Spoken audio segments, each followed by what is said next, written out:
Shalom, guys. Welcome back to another episode here at VAYESHEV Ministry with Casa de Israel.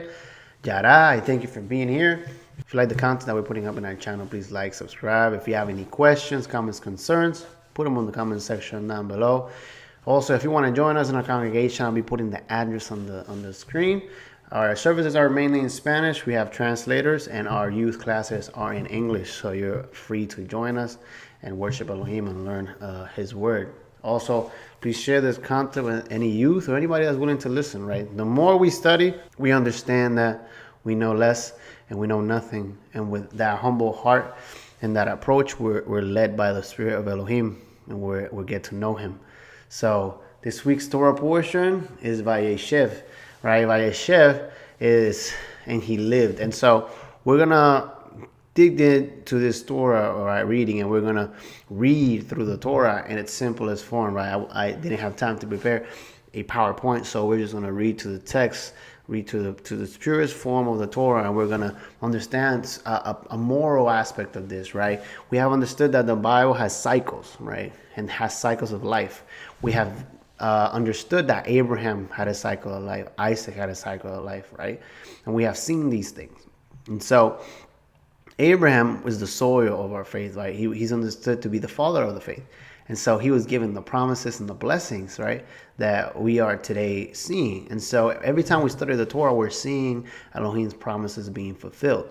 And so by faith, we understand that these things happen just like Abraham did. And so Abraham was the soil, Isaac is the seed, the promise, and Jacob is the roots of all of this, right? He's starting to bring to fruition in the story that we're studying and learning from what the promise of Elohim is, right? But there's a aspect in the stories that we're humans, right?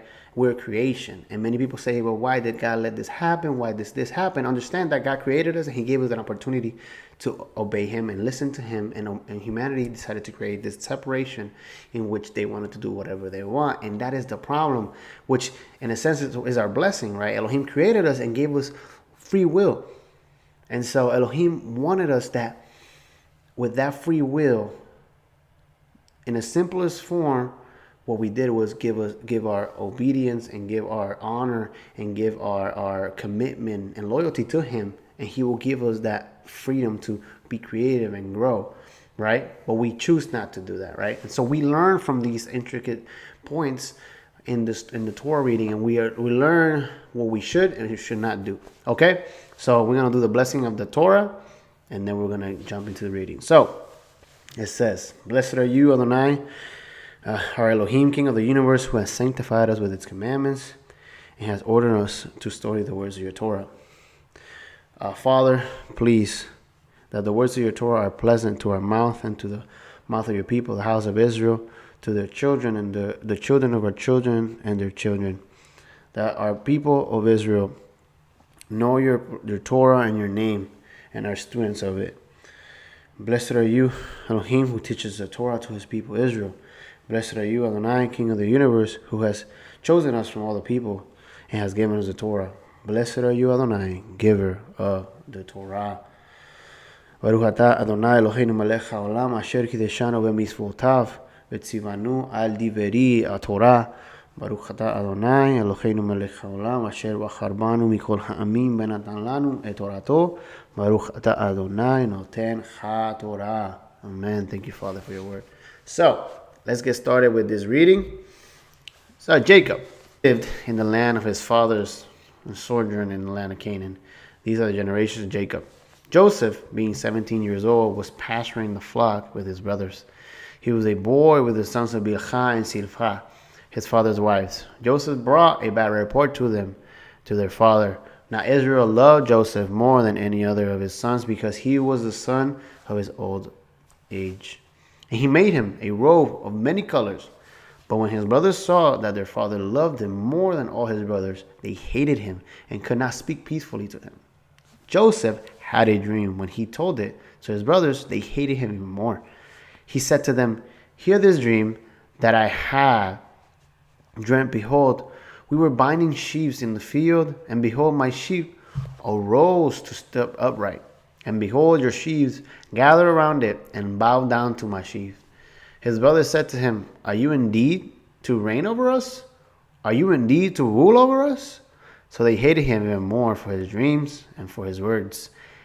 Then he dreamt another dream and told it to his brothers and said, "Behold, I have dreamt another dream. Behold, the sun and the moon and 11 stars are bowing down to me." But when he told it to his father and his brothers, his father rebuked him and said to him, "What is this dream that you have dreamt? Shall I and your brothers and your mother indeed come to bow ourselves to the ground before you?" And his brothers were jealous of him. But his father kept saying in his mind, Now his brothers went to pasture his father's flock near Shechem. And Israel said to Joseph, "Are not your brothers pasturing the flock at Shechem? Come, I'll send you to them." And he said to him, "Here am I." So he said to him, "Go now, see if it's well with your brothers and with the flock, and bring me word." So he sent him from the valley of Hebron, and he came to Shechem, and the man found him wandering in the fields. And the man asked him, "What are you seeking?" "I am seeking my brothers," he said. "Tell me, please, where they are pasturing the flock." And the man said, "They have gone away, for I heard them say, 'Let us go to Dothan.'" So Joseph went after his brothers and found them in Dothan. They saw him from afar before he came near to them. They conspired against him and to kill him. They said to one another, "Here comes the dreamer. Come now, let us kill him and throw him into one of the pits. Then he will say to the fierce animals, Then we will say that the fierce animals devoured him, and we will see what will become of his dream." So now we see that the brothers of Joseph are conspiring to basically kill him, right? They're jealous and envious of him, but we have to understand that one, the text says that his father favored him. Two, Joseph is just telling them the dreams, right? So they have creating this conception of this mindset that his brother is putting himself over them, but in reality, Jacob is favoring him because his personality, and Joseph was just telling them his dreams, and by him telling him their dreams, they and their own personal mindset or their insecurities were being affected by these dreams.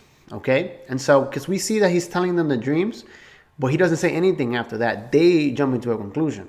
Okay, so but when Reuben heard it, he rescued him out of the hand, saying, "Let us not take his life." And Reuben said to them, "Shed no blood. Throw him into the pit here in the wilderness, but do not lay a hand on him, that he might rescue him out of their hand to restore him to his father." So when Joseph came to his brothers, they stripped him of his robes, the robe of many colors that he wore, and they took him and threw him into a pit. The pit was empty. There was no water in it.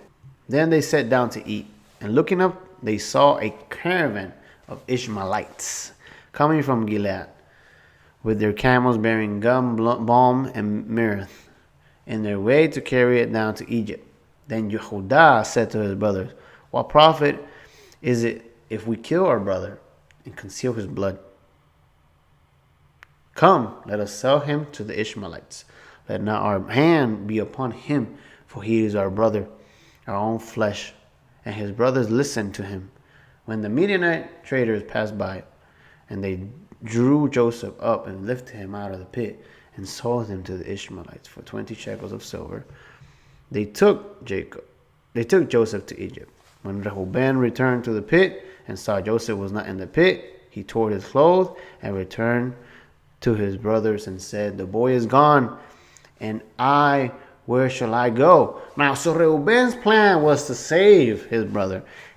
Yehudah decided to sell his brother. Okay? Right? He says, "Then they took Joseph's robes and slaughtered a goat and dipped the robe in the blood. They sent the robe of many colors and brought it to their father and said, This we have found. Please identify whether it is your son's robe or not." Now they're being very hypocritical, and they're being very fake, right? They're saying, oh, this is our brother's robe. We found it. Can you please tell us if it is our brother's robe, right? And they're acting like as if they're in distress, right? And so a fierce animal has devoured him. Joseph is without doubt torn to pieces. Then Jacob tore his garments and put sackcloth on his loins and mourned for his son many days. All his sons and all his daughters rose up to comfort him. But he refused to be comforted and said, now shall I go down to Sheol to my son mourning? Thus his father wept for him. Meanwhile, the Midianites had sold him in Egypt to Potiphar, an officer of Pharaoh, the captain of the guard. So we're understanding here that Joseph is born to Jacob, right? Joseph becomes a chosen one because Joseph is representing the lineage and the purpose of Elohim, right? His character is moldable. His character is willful. His character is honoring his house. Okay? So Joseph is being hated by his brothers because Joseph, one, is favored by his father because he's the one that's willing to do his father's will. Okay? And two, because they have insecurities and preconceptions of their own personal things that they haven't outgrown or mistake they have made, and they don't want to change or grow or mature. And so when they see Joseph doing the right things, right? Because Joseph is not doing anything wrong, right? He's telling his father when something is wrong, right? He is being obedient and consistent, right? And he is telling dreams that are being given to him. And by him giving those dreams, he is being hated because he has a gift, not because he's naturally just gifted, but because he is obedient. And we will see this as we go on, okay? But before we go on, we're going to do a little bit of history, ancient Near Eastern, right? Because we have to understand the context of everything. We have to do our best to understand what's going on because the Bible does not explain everything to us, okay? So, an Egyptian tomb painting from the 19th century BCE depicts a troll of Semitic merchants coming down to Egypt, right? Some of the men were wearing knee-length, sleeveless garments that are colorful. We do not know whether these was the type of garments Jacob gave to Joseph, but it gives an idea of the fashions of the general period. A fresco from Mary in the 18th century BCE portrays priests dressed in garments made of rectangular pieces of cloth, various colors sewn together into long stripes that is then wrapped around the body 7 or 8 turns, okay? From the ankles up to the chest and then draped over one shoulder. Various types of clothing communicated rank, right, and status in society, right? In the ancient world, the fabrics or the ornamentation, colors, length, and hem all played a role in indicating the position of the wearer.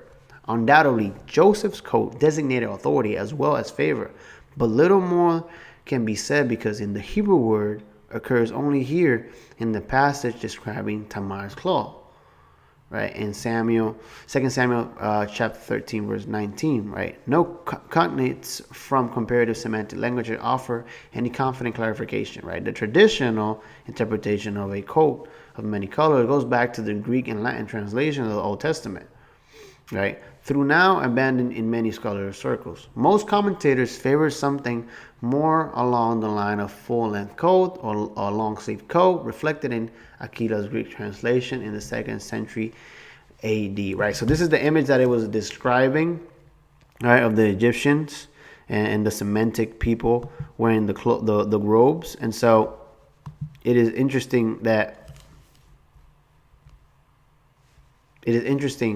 right, how an interpretation can be brought out of this information. So we understand that the robe that he had, that he was given, was one of authority, right? And so Jacob wouldn't have given this to Joseph if he wasn't the one in authority. Now understand, Joseph is not the firstborn, right? But Joseph was given this robe because he's representing the duty of the firstborn. So the duty of the firstborn does not only hold itself to the firstborn. It holds to the firstborn if he lives up to that. If not, it trickles down to the brothers, okay? And why do I say it like this? Now, I'm not saying that hierarchy doesn't matter. I'm not saying that lineage doesn't matter. I'm not saying all these things. There's a lot of stuff that is connected to lineage, hierarchy. What I'm trying to say is that if you're not morally living correctly, you cannot reclaim any promises, blessings, or anything that Elohim gives because you're not honoring. Or better yet, you cannot reclaim anything that the Father or your fathers give you because you're not living correctly, right?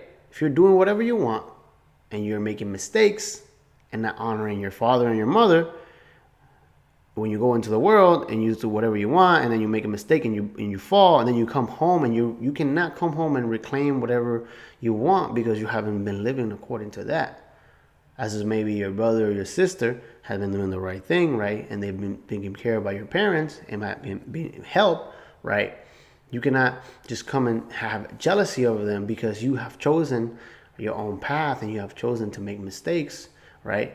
And everybody's going to make mistakes, but understand something. If you're not consistently or consciously enough trying to be better and understand that there is a structure in many things, you will not be able to grow, right? If you're consistently trying to go against the current and you're consistently trying to overthrow other people that are above you, you will not be able to succeed. Okay? So this is what happening with Joseph. Joseph has been given authority because he's being obedient. He's fulfilling the duties that all his other brothers were not doing. And the other brothers, because they were not able to do it, instead of changing and growing and maturing, they hated his brother. And they wanted to get rid of him, thinking that by getting rid of Joseph, their problems were going to be ended. But the problems are in here, right? The Torah, Yeshua said that the problem is not what goes into the body, it's what comes out. And what comes out is inside of your heart. Okay? So, let's keep reading. Right. So Joseph had a dream, right? In the ancient believed dreams derived from a divine realm where they are therefore taken seriously. Ordinary dreams of common people were believed to contain omens that communicated information about what the gods were doing, though they usually made no reference to a deity, right? Dreams were often filled with symbolism, necessitating an interpreter, though at times the symbols may reasonably self-evident. The information that came through dreams was not believed to be irreversible, right? So it was something that was going to happen, right? Dreams of rise to power, like the ones Joseph had, are known in the ancient Near East, notably one by Sargon, king of Akkad, a half a millennium earlier than Joseph. Sargon, cupbearer to the king, or Ursabab, recounts his dream to the king as follows. Right, so this is a story similar with a dream of a cupbearer that's gonna basically take over the king's throne. It says, there was a single young woman, goddess Inan. She was high as the heavens. She was broad as the earth, and she was firmly set as the base of a wall. For me, she drowned you in the great river of blood. Right? So this is what he's telling to his king, right? Ursabab's advisors reinterpreted the dream to suggest that it was Sargon who was going to die rather than the king. Right? What a coincidence. This demonstrates how even fairly transparent dreams could be interpreted to suit the desires of one party to another. Joseph's dream does not indicate the death of his brothers, simply their subordination to him. Right? There's nothing in the dream that leads them to consider that Joseph's eventually prominence will extend beyond the confines of the family, for only his family members bow down to him. It will not have occurred to any of them that Joseph will rise to position of second in command of a dominant world power. All right, so we're understanding that morally the dream is being described, right? Joseph is just saying the dreams that he's having. He's not stating anything, right? His brothers are the one that are interpreting the dream, right? Because of insecurities, of things that they haven't fixed on themselves. So they see him in the dream, right? Being in authority, and they don't like that. Okay? Now, jealousy comes into play and all this, right? So we're going to jump chapter 38, right? And we're going to go to chapter 39 because we're trying to understand Joseph's moral, right? Because there's a lot of beautiful things that is said about Joseph in chapter 39, right? So let's go into chapter 39. Chapter 39 says the following. Now Joseph had been brought down to Egypt, and Potiphar, and the officer of Pharaoh, the captain of the guard, an Egyptian, had brought him from the Ishmaelites who had brought him down there. The Lord was with Joseph. Look at that. The Lord was with Joseph. And Joseph became a successful man. He was in the house of his Egyptian master. His master saw that the Lord was with him, and the Lord caused all that he did to succeed in his hands. So Joseph found favor in his sight and attended him, and he made him overseer of his house and put him in charge of all the land, of all that he had. From the time that he made him overseer in his house over all he had. And the Lord blessed the Egyptian's house for Joseph's sake. The blessing of the Lord was on all that he had and in his house and field. So he left all that he had in Joseph's charge because of him. He had no concern about anything but the food he ate. So we're getting to understand Joseph. Now Joseph has been sold by his family, right, to the Ishmaelites. And the Ishmaelites, which are kind of his family too, sold them to the Egyptians. And now the Egyptian leader or master has him in his house, and he sees that Joseph, the Lord is with Joseph, and Joseph is being lifted up in ranks and having favor in their eyes because of his morale, right? He's just and righteous. He's obedient, right? And because of that morality, he's raising himself in standards and his stature in a kingdom that is not his, right? He's been shown favor, right? The father has shown favor in the eyes of the Egyptian leader, right? Because of Joseph's morale. Okay? Pay attention.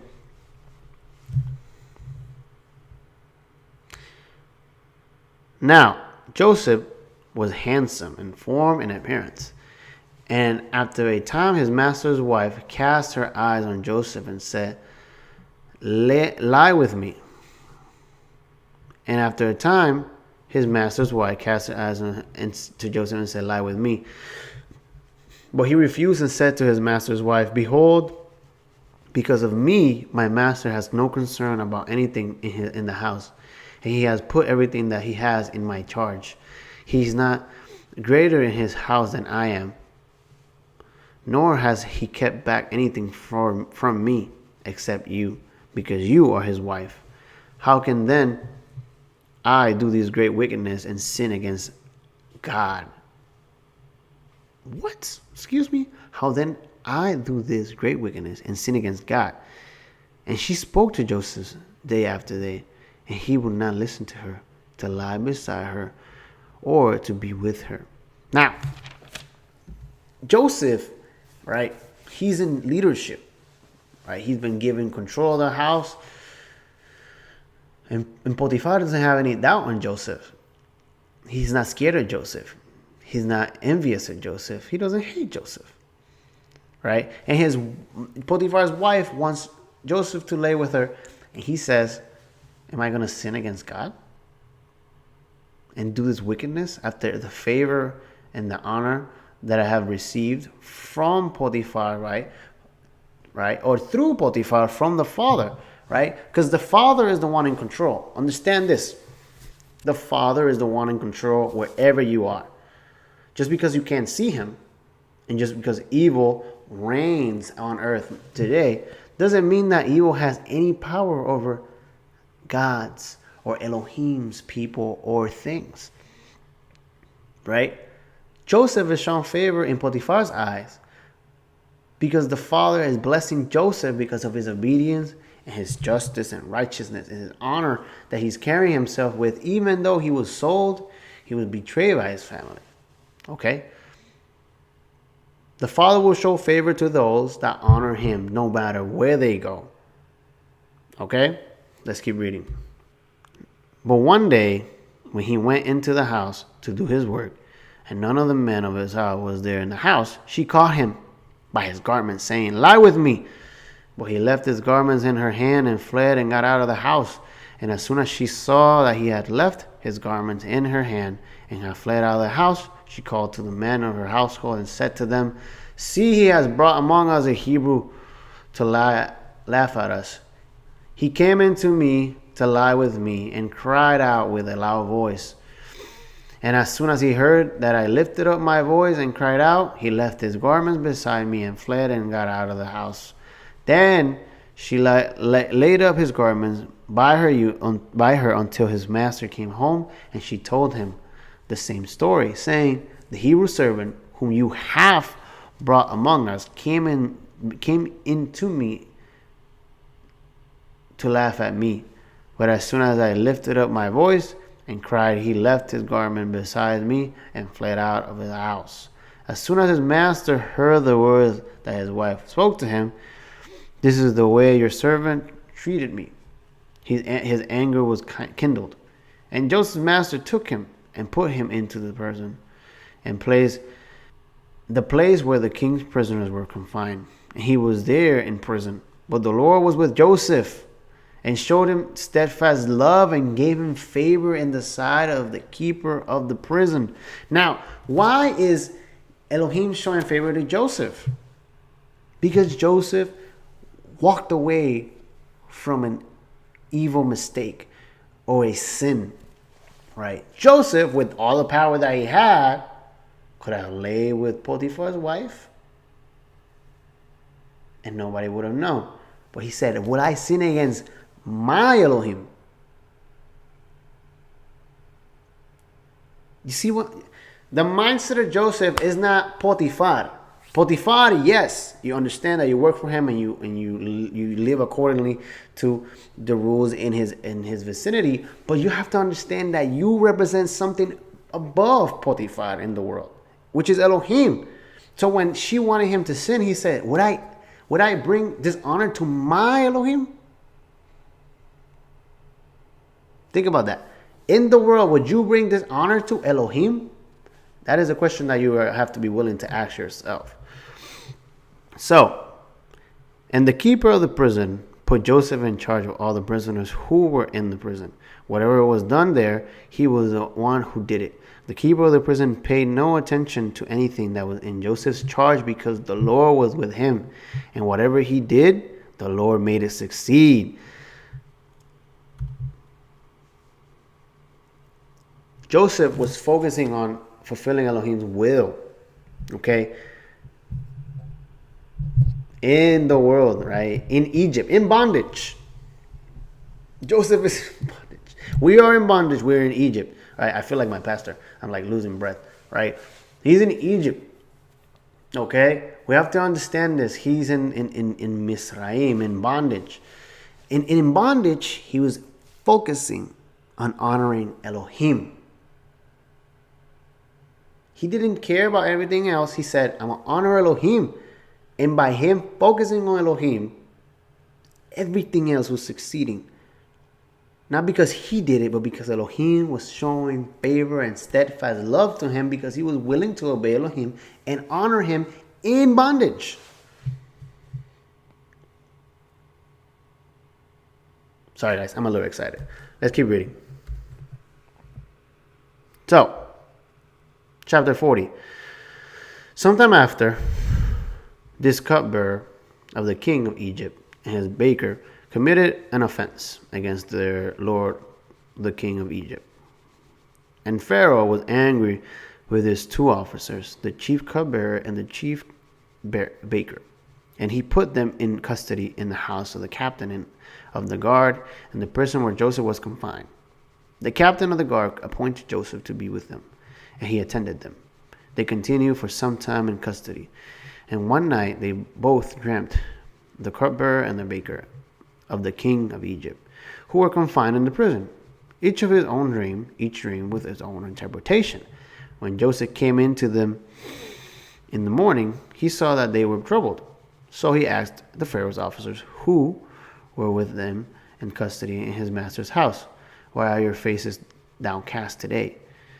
They said to him, we have had dreams, and there's no one to interpret them. And Joseph said to them, interpretation belongs to God.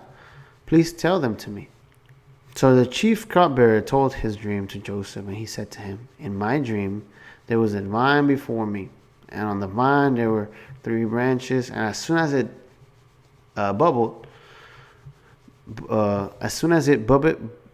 budded, its blossoms shot forth, and the clusters ripped into grapes. Pharaoh's cup was in my hand, and I took the grapes and pressed them into Pharaoh's cup and placed them on the cup in Pharaoh's hands. Then Joseph said to him, this is the interpretation. The 3 branches are 3 days, and in 3 days Pharaoh will lift up your head and restore you to officer, and you shall place Pharaoh's cup in his hand as formerly when you were in his cupbearer. Only remember me when it's well with you, and please do me the kindness to mention me to Pharaoh, and so get me out of this house, for I was indeed stolen out of the land of the Hebrews, and here also I have done nothing that they should put me into the pit. When the chief baker saw that the interpretation was favorable, he said to Joseph, I also had a dream, where the 3 cakes baskets on my head, and in the uppermost basket there were all sorts of baked food for Pharaoh, but the birds were eating it out of the basket on my head. And Joseph answered and said, this is an interpretation. The 3 baskets are 3 days, and in the 3 days Pharaoh will lift up your head from you and hang you on the tree, and the birds will eat the flesh from you. And on the 3rd day, which was Pharaoh's birthday, he made the feast for all his servants and lifted up the head of the chief cupbearer and the head of the chief baker among his servants. He restored the chief cupbearer to his position, and he placed the cup on Pharaoh's hand, but he hanged the chief baker. And Joseph had interpreted to them. Yet the chief cupbearer did not remember Joseph, but forgot him. So here Joseph interpreting their dream. Right. Joseph says that he's a Hebrew that was sold by his brothers, right? Stolen from his land, sold to his brothers, and has been placed in prison unjustly for a lie, right? And so Joseph is giving us a perfect representation of how we live in the world, right? Many of us grow up and have been taken out of Elohim's vicinity, of Elohim's protection. And some of us grow without Elohim, but many of us do grow under Elohim, and we take ourselves out and we go into the land of Egypt, right? And so we have to understand that wherever we are, we represent Elohim, right? We represent a light, right? And so this week's Big Hadashah portion, right, is connected to the video I made for Hanukkah, which if you haven't seen it, go look it up. And it's John 10, right? And so we're gonna go into that. So it's John 10, verse 22. And so here Yeshua is at the Feast of Dedication, Hanukkah, right? We're celebrating Hanukkah right now, day 2. And so Yeshua is at the Feast of Dedications in Jerusalem in the temple, right? And so it was winter. Yeshua was walking in the temple in the portico of Solomon, right? The Jews then gathered around him and were saying to him, how long will you keep us in suspense? And this is during the Hanukkah celebration. If you're the Messiah, tell us plainly. Yeshua answered them, I told you, you do not believe me. The works that I do in my Father's name, these testify of me. But you do not believe because you are not of my sheep. My sheep hear my voice, and I know them, and they follow me. And I give eternal life to them, and they will never perish, and no one will snatch them out of my hand. My Father who has given them to me is greater than all, and no one is able to snatch them out of my Father's hand. Land, I and the Father are one. Then Jews picked up stones again to stone him. And Yeshua answered them, I showed you many good works from the Father. For which of them are you stoning me? The Jews answered him, for a good work we do not stone you, but for blasphemy, and because you, being a man, make yourself out to be Elohim. Yeshua answered them, hasn't it been written in your law? I say you are gods. If he called them gods, to whom the word of God came, and the scriptures cannot be broken, do you say of him whom the Father sanctified and sent into the world, you are blaspheming, because I said I am the Son of God?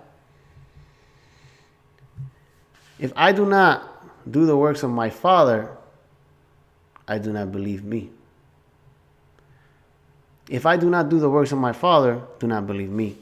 But if I do them, though you do not believe me, believe the works, so that you may know and understand that the Father is in me and I in my Father. So, what are Yeshua telling us here? Right? So just like Joseph, right? Yeshua has come to his brothers, and his brothers do not want to accept the message that Elohim, the Father, is giving to the Son. Because the message goes against whatever they want and whatever they think and whatever they perceive. Yeshua is telling us that his action and his works are the Father's. So he's acting on behalf of what the Father wants. Just like Joseph. Joseph was acting on behalf of what the Father wanted. He was obedient. He was consistent. Just like Yeshua. Yeshua was obeying. And many people didn't want to listen to Yeshua because everything that the Father was saying through Yeshua was affecting insecurities that they did not want to change, that they did not want to grow. They wanted to keep doing whatever they wanted and keep in their back of their mind that, oh yeah, it's okay. I'm okay. It's fine. I can do whatever I want. I do a couple Sabbaths here and there. I keep the feast sometimes when I can. If I do, maybe, I don't know. Joseph and Yeshua were consistent. Yeshua said, give to Caesar what is Caesar, give to Elohim what is Elohim's. He didn't show partiality. He said negotiate Elohim's time with them and negotiate Caesar's time with Elohim. No. It says, give to Caesar what is Caesar, give to Elohim what is Elohim's. Joseph obeyed Elohim and represented him morally to the fullest. He was blessed. Everything he did was blessed by Elohim because he honored him in everything he did. Yeshua is saying that the Father is in him, meaning that the actions, the morale that Elohim wants in a man, Yeshua has. Joseph had him. That's why Joseph was blessed. Understand that wherever you are, wherever you do, Elohim is with you as long as you are honoring his word and honoring his will and fulfilling justice and righteousness and being obedient. We learn from Joseph and Yeshua the same things. They're the same story. Taken from his father, sold by his brothers, given to the world, killed and destroyed, tortured. But in the world, they rose because the Father gave them the rise. Because the Father raised them because they stayed consistent and obedient and never changed and never negotiated Elohim's time or Elohim's honor and character, no matter where they were. Elohim raised them. He raised Joseph in stature in the eyes of men in Egypt. And he raised Yeshua from the dead and made him our salvation. And through him we are saved. And through him we have access to the kingdom of Elohim. But when we study their morale and we study who they were and what they did, they stayed consistent, they stayed obedient, and they honor Elohim.